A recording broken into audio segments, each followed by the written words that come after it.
I'm going to come out and say it. I think Saros is game of the year. And in 2026, that's not easy. There's a lot of criteria out there that people use when judging a game. How deep and expansive is the world? Is the story and dialogue well thought out? Do the characters have motivations for what they do? What does the narrative choice and consequence look like? Does the gameplay have deep systems that prioritize strategy and thought? Are the progression systems deep and meaningful? But I think many people forget the single most important aspect of a game, and arguably the aspect that matters above all else. Is the game fun? All those aspects of a game that I mentioned above serve this one aspect. An engaging story can make the game more fun. Deep progression systems can incentivize replayability, making the game more fun. But at the end of the day, those aspects aren't needed for a game to be great. Saros is damn fun. In fact, it's some of the most fun I've had in years playing a video game. And don't get me wrong, it still has most of those aspects I mentioned earlier, but above all else, the game is just really fucking fun. So today, let's talk about Saros, what I liked, what little things could be improved, and why I think Saros is game of the year.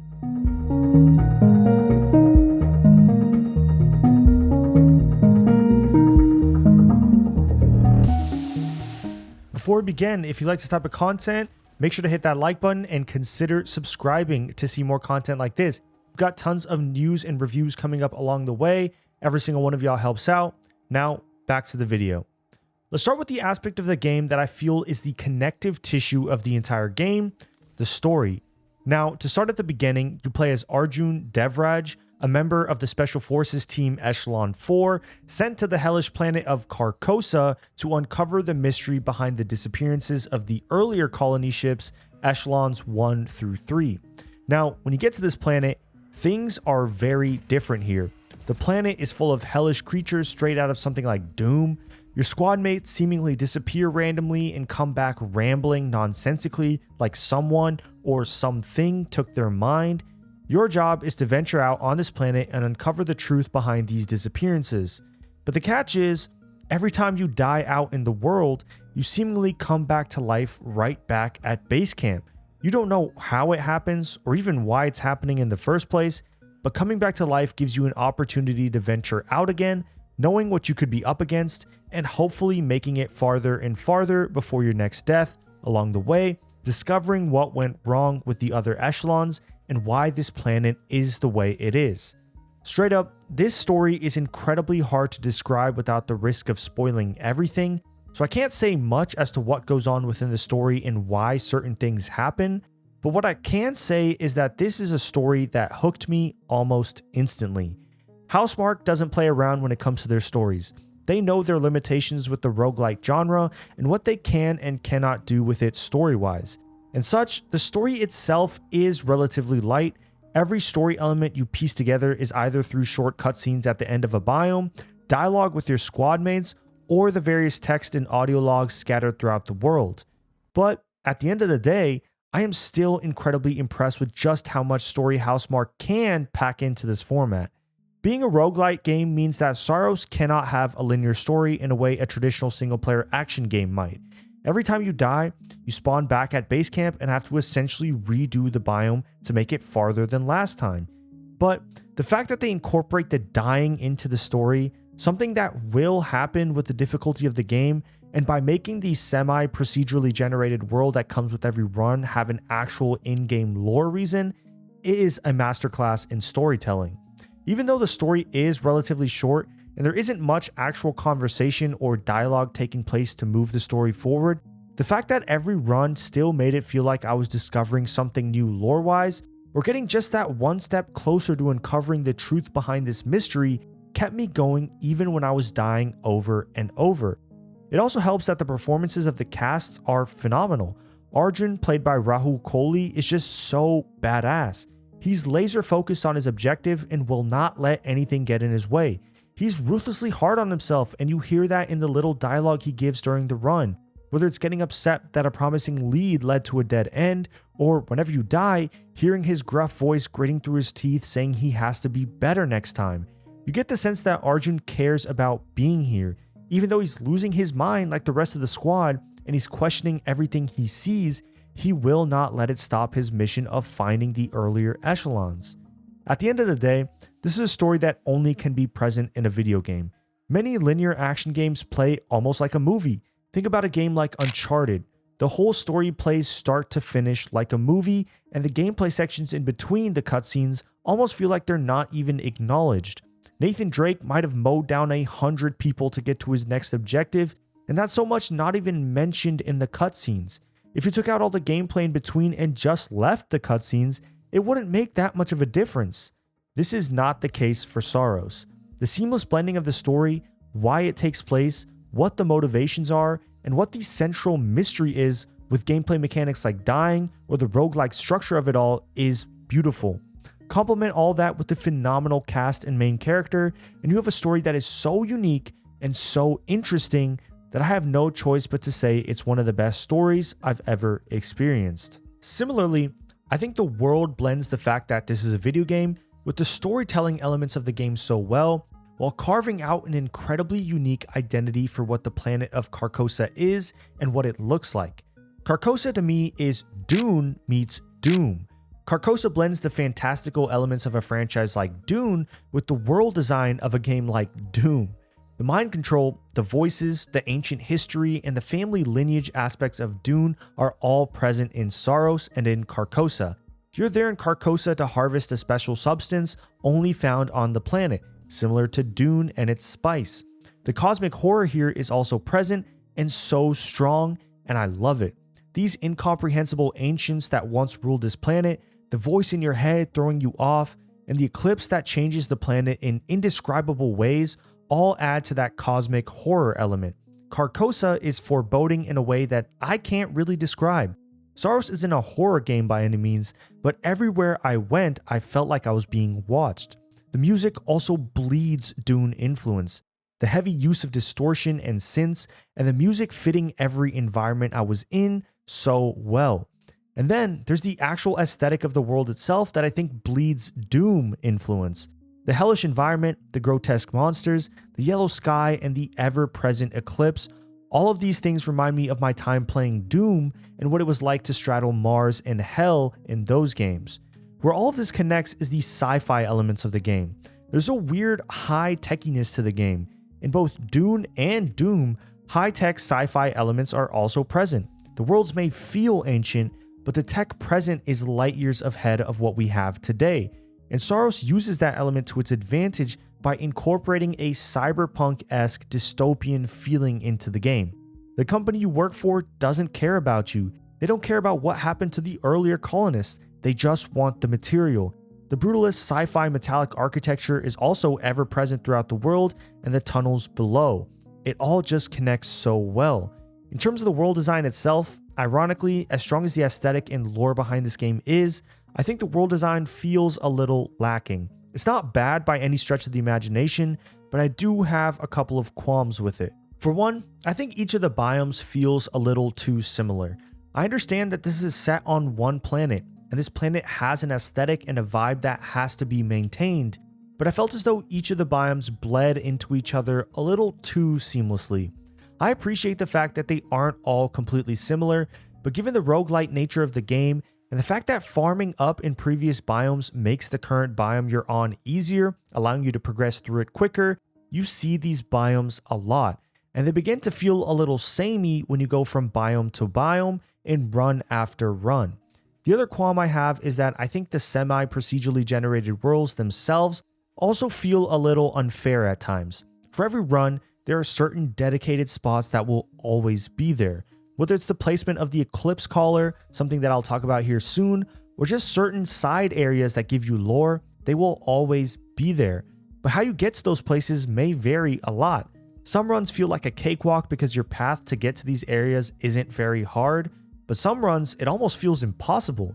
You'll be dodging lasers, have back-to-back mini boss fights, while also trying not to fall into the plethora of voids that take health from you. It can just feel a little unfair, especially considering the game is difficult as is. Overall though, I would still consider the world to be fantastic. Even if the world design itself leaves a little to be desired, I felt as though the lore, the vibe, and the aesthetic easily made up for the shortcomings.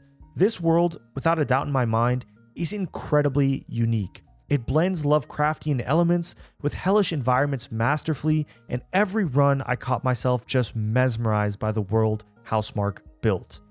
Now, saving the best for last, and the aspect of the game that blends everything I've talked about here into one cohesive game, is of course the gameplay. Now, I said this in the beginning of the video, and I mean this. Saros is some of the most fun I've had playing a game in a long while. To start at the beginning, Saros is a third-person bullet hell shooter where your job is to run, dash, dodge, shield, parry, and shoot your way to the end of every biome, defeat the boss, and move on to the next biome. I've mentioned this throughout the video, but Saros is a roguelite game where dying resets you back at the beginning of the biome, and you must fight your way through the entire biome and beat the boss if you want to continue on with the story. Saros is, without a doubt, one of the most responsive shooters I've ever played. Moving around, shooting at enemies, using L1 to dash, and R1 to shield and parry, being able to half press the DualSense trigger for an alternate firing mode for your weapon, all of it is so responsive and so intuitive. Once you get a hang of the controls, which tends to be pretty quickly I might add, there is something so instinctual with the way you progress through the game. This game is tough, especially if you don't take the time to go through the earlier biomes on your run to farm up on your health, damage, and currency gain abilities. Bullets fly at you from all directions. Some you can dodge, some you have to shield, others you have to avoid, while also fighting through hordes and hordes of enemies at times. And at times, it felt like my mind and the controller were one and the same. When you're firing on all cylinders and you're doing everything right, you're dodging, you're shielding, you're mowing down your enemies using your alt fire and your special ability, it feels so special and just so fucking fun. I've never had that experience when playing a game before. Every game requires some fighting with the controls, or your character doing not exactly what you wanted.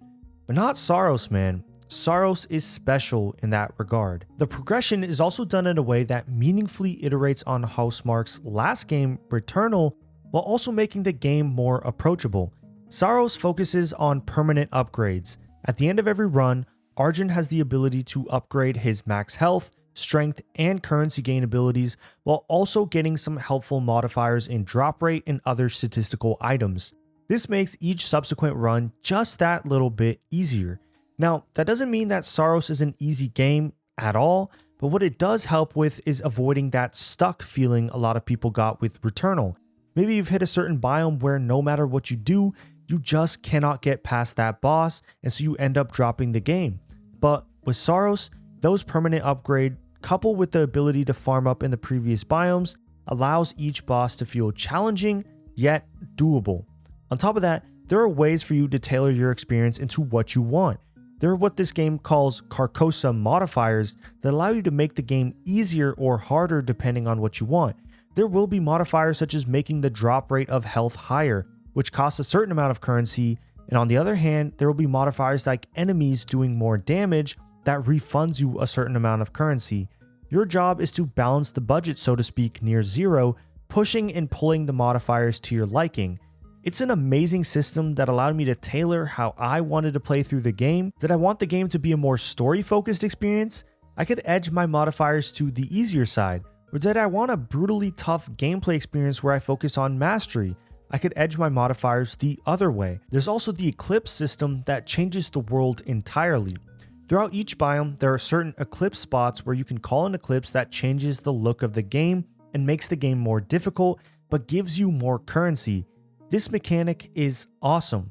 There are sections of the biomes that are gated off by these eclipses, meaning they'll be more difficult while also looking vastly different from the rest of the biome. But there are optional eclipses as well. Sometimes there will be an eclipse caller without the actual need for there to be one. So if you want that extra challenge and that extra currency, it's always there. I also think the bosses are pretty well done here. They're a little predictable, meaning that once you get their attack patterns down and what attacks to expect in each phase, they become a lot easier. However, the boss designs themselves are incredibly cool, and like I said, it does feel rewarding whenever you defeat that boss that you've been stuck on for run after run. Housemarque was able to extract a fun factor from the gameplay that I don't think I've ever experienced very often. The gameplay isn't super complex or very deep, but what it is fun. It's challenging, yes, but with effort and time, you can and will beat each biome, and it's rewarding to do so. Housemarque hit the nail on the head when it comes to balancing challenge and reward in a way that I've seldom experienced in a game. There isn't much more I can say about Saros other than the fact that I stand by what I said in the intro. Saros is Game of the Year so far. No game that is released in 2026 has been quite the complete package that I think Saros is. Crimson Desert has a beautiful world and really fun gameplay, but the story is lacking. Pragmata has a touching story and a great world, but the overall package just doesn't hit the same highs Saros does. Obviously, the future is the future, and there's no telling what it holds. There's still plenty of games on the horizon that pique my interest. Fable, Blood of Dawnwalker, Gears of War, and of course GTA 6 all released this year, and any one of those games has the potential of eclipsing what I felt about Saros, but what I can say right now is that Saros is my game of the year. Housemarque cooked with this one. They hit on all fronts of what makes a game and did so in such a unique way. It's their calling card. Challenging roguelites with compelling stories and cool worlds are what Housemarque does, and they made another banger here.